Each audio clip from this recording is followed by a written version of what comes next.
Much of what Kenneth Batcheldor learned from his study of table tipping was then used and proven to be true by Jack Houck during Jack's spoon-bending parties. For those of you who don't know, table tipping was a form of psychokinesis that was very common at Victorian seances. It consists of a group of people called sitters that puts their hands on a table, and through various psychological processes, the inherent psychokinetic powers held by the sitters is unlocked and directed towards the table, which causes it to move. So the creation of psychokinetic or telekinetic phenomena is dependent upon the ability to override psychological barriers. Telekinesis is not a common thing that people see all the time, so seeing it happen can be frightening and shocking. Witness inhibition is the term that Kenneth used to describe people's resistance to witnessing such large-scale paranormal events. Likewise, people don't want to be responsible for causing such strange phenomena. This psychological problem of denial involves people trying to explain away all that they are observing and generally having a negative, dismissive attitude to the idea that they should accept their ownership of the phenomena. This is what Kenneth called ownership resistance. We need to gradually reduce both of these psychological barriers to get results. To do this, a person needs to desensitize himself to the shock and novelty of the paranormal by going to many table tipping sessions. We can also encourage noise, laughter, and trivial conversation in order to make table tipping a more positive and normal experience. The party atmosphere of Jack Houck's psychokinesis parties is the end result of taking these instructions to heart. Clear observation of telekinesis is shocking, so it is recommended to start table tipping in a dimly lit or dark room, even though this is not completely necessary. It is somewhat difficult to get psychokinesis to happen at the demand of an individual.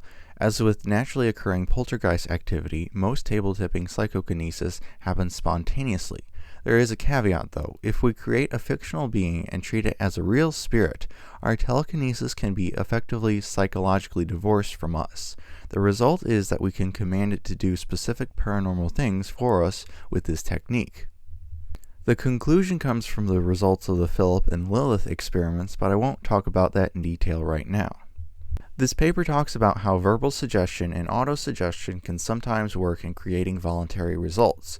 This idea is demonstrated to be true with Jack Houck's technique of prompting people to bend spoons by him starting to shout "bend," while other people repeat this in unison. Jack does this to create a peak emotional event which overrides the normal thought processes that people have. Belief is extremely important for achieving voluntary results, but it is not important for spontaneous psychokinesis like poltergeist activity. It is key to have absolute certainty and belief at the very instant of the PK event in order for success. Since it's the belief that allows the phenomena to happen, then anything that reinforces that belief causes more results. Therefore, if you mistake a normal event as a paranormal one, this increase in belief allows for more genuine phenomena. It is called an artifact when you mistake a normal event for a paranormal one. Artifacts are extremely important to making progress because if you completely prevent them from taking place, development of telekinetic powers may be extremely slow or may not take place at all. Systems that are set in motion are more readily influenced by paranormal effects than inert, unchanging systems. This applies to tables that are unconsciously moved by muscle action.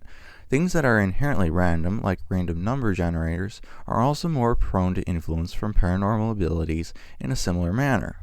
I need to explain the implications of this information now. Psi wheels are pieces of paper or tin foil that are balanced on a relatively sharp object so that the paper or foil can freely spin. The idea is to have a very light object that is easily moved and therefore is easy to influence through telekinesis. Sometimes people put a transparent object like a glass or plastic bowl over the psi wheel in order to prevent breath or wind from your hands from inadvertently moving the psi wheel. A psi wheel under a glass, then, is a very difficult way to learn telekinesis, because if you eliminate all normal outside influences, it's very hard to come to the point where your belief can allow you to paranormally influence it. Psi wheels with a glass on top are definitely not recommended for beginners who want to learn telekinesis. If you would like to start out with a psi wheel, I'd suggest you do so with the windows open. Even then, you may still hear and feel the wind when it blows, which may be a problem because it can cause doubt in your mind. You want to deliberately mentally take credit for the psi wheel moving, even if you would normally dismiss this as the wind. Again, the point of this is not to needlessly deceive yourself, but to accept the fact that you actually have paranormal influence. I mentioned before that voluntary telekinesis is not particularly easy to accomplish, so we shouldn't expect this sort of thing to happen right away with everyone with psi wheels. Sean McNamara taught himself how to move a psi wheel in a glass container, and it took him about 2.5 months to get a result. How long it takes to learn telekinesis depends on how good of a method you have and how resistant you are to the idea that you can actually achieve it. Sean mentioned that he believes something changed in him at a subconscious level the day before the psi wheel actually moved. I don't want to go into the details of this particular experience because it's really not that important. What's important is that he finally believed deep down that it could be done after trying for so long. In comparison, his wife learned how to move the psi wheel fairly quickly, within a day. Part of the reason that it's difficult for some people to move psi wheels with voluntary telekinesis is due to the state of mind required. Specifically, you need a certain kind of meditative state with no distractions. This meditative state is difficult from a psychological perspective because many beginners will get discouraged and bored and find it difficult to focus for half an hour a day with no results. When they get a result of a small movement at first, many people will be very excited, but later you may wonder if it really was telekinesis. If this happens to you, stop the doubt right there and tell yourself that it was telekinesis. Since we are on the topic of meditative states, I need to explain why they allow telekinesis to happen. During your normal day-to-day life, there is a division between the conscious and unconscious parts of your mind. In this regular state, your conscious can't influence the subconscious well with just direct effort. In a less divided, more blended state of consciousness, like meditation, it allows you to have more voluntary control over telekinesis.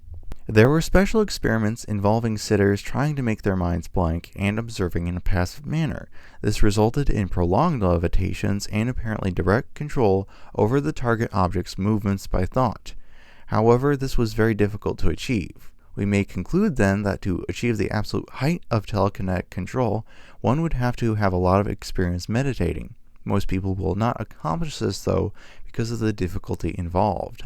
In comparison, most people in a normal state of mind can achieve limited control over their telekinesis with practice and commands to the target object. So in a normal state of mind, a distraction can be beneficial, but in a meditative state of mind, a distraction can be detrimental, even if it's only momentarily. For most people, it's easier to be distracted than it is to get really good at meditation. The reason that a distraction or lapse of attention allows telekinesis to occur while you are in a normal state of mind is because it allows for the subconscious to momentarily work without the constraints of the conscious mind. This explains why a spoon may bend immediately after we stop focusing on it, and why an attempt to use magical influence upon something may start to work as soon as we let the intent go and think about something else.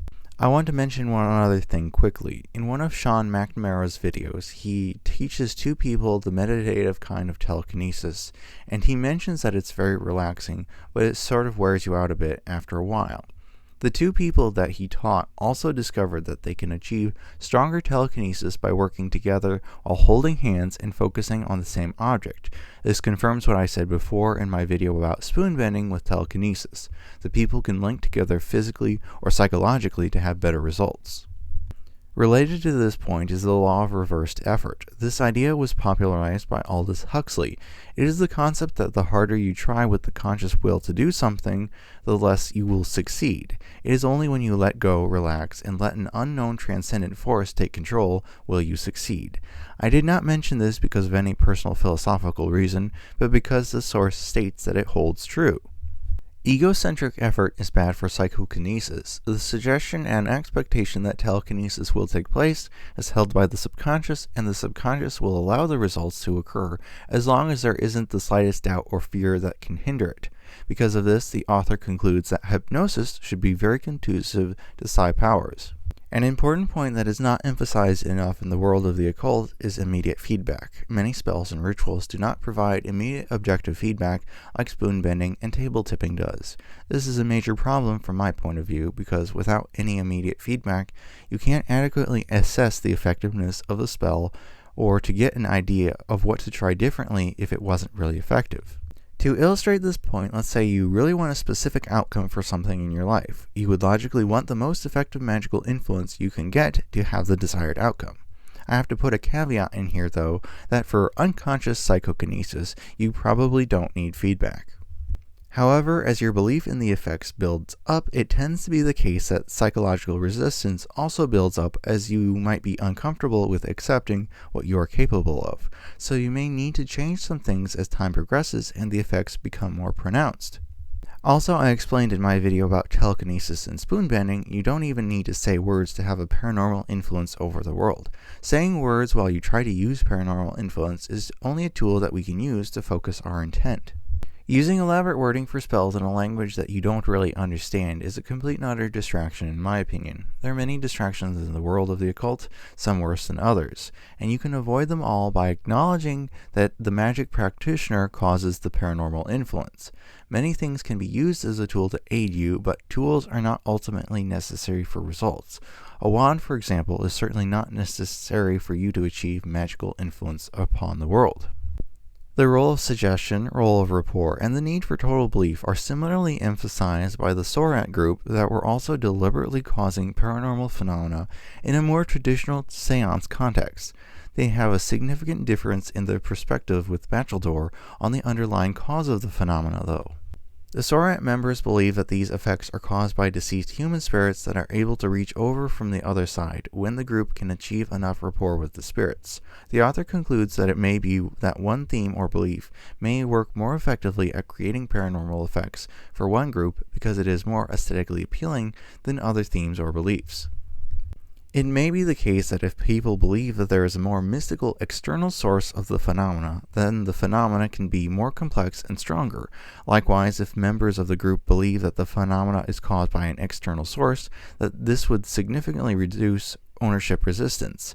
The author then talks about Bacheldor's experience is that his group prefers darkness for psychological reasons, to get results more easily, and that it might be the case that others might require a more restricting and confining method to get results. Even if we are not limiting the subject to telekinesis, people work generally better with less constraints and less pressure. However, he has a point. Some people who use telekinesis to bend metal do well under calm conditions, and for others, stress seems to speed up the process. Again, psychology is important, and not everyone is the same, though we can identify trends. The author I have been consistently referring to throughout this video, Julian Isaacs from the University of Aston in Birmingham, also talks about his own technique for obtaining people who can bend metal with telekinesis. He gives a lecture with the covert purpose of convincing the audience the reality of metal bending. If spontaneous metal bending happens during the lecture, the news is emphasized in a way that suggests the effects will spread further within the group. Likewise, the audience is encouraged to not be so serious and try to paranormally bend metal in an amusing way. The emphasis on fun is to block analytical thinking, relax, and to prevent over-striving. Also, if someone thinks that their metal is too difficult to bend, they are offered a replacement. Almost all of these things mentioned here were used by Jack Houck when he taught people how to bend spoons. Interestingly, the author's technique does not require total belief, as he states that temporary belief can also give results. This would imply that suggestion is the underlying requirement, and that unquestioning belief is just one method of suggestion that can be used for achieving results. Since we know that telekinesis can work at the subconscious level, conscious expectations or beliefs are not actually necessary for results. The author goes on to say that easily changed or labile systems tend to show apparent signs of psychokinetic success, which can cause subjects to think that they are successful before they truly are. This is a beneficial thing, as I've already previously mentioned. Now that we understand much of the psychology behind telekinesis, I want to talk about Ouija boards. Ouija boards and table tipping work on the same basic principle. You put your hands on the object and it moves. However, there is no widespread fear of being possessed or having negative effects from table tipping like there is with Ouija boards. There is a lot of misunderstanding and fear surrounding the use of Ouija boards, much of which comes from horror movies and broader pop culture. We know that suggestion can directly cause you to have paranormal phenomena, as mentioned before, so it is totally unsurprising to me that people who believe at the subconscious or at the conscious level that Ouija boards are dangerous can have frightening experience with Ouija boards as a result of this belief. Poltergeist activity that is unconsciously caused by yourself can also be frightening, but it does not mean that an external poltergeist force actually exists that wants to frighten you. If you want to know more about what is commonly called demonic possession, I've made multiple videos about that subject. It is also very misunderstood. Back to the topic of Ouija boards, the thing that you put your fingers on, the planchette, moves to some degree from the muscle movements of the people involved. This is referred to as ideomotor movements, as it is an unconscious movement of the muscles. This doesn't mean that the Ouija board is fake or just a useless toy, though. The ideomotor movement is the intermediate stage. That is what makes this kind of telekinesis easy to learn. If you continue to tip tables or put your fingers on any object and treat it as a planchette, you will eventually get that object to do things that are physically impossible to accomplish with just your ideomotor movement. If you get really good, you can get fairly large objects like tables to levitate up. There is basically zero chance of getting negative effects from a Ouija board if you ask your subconscious to answer the questions instead of random spirits.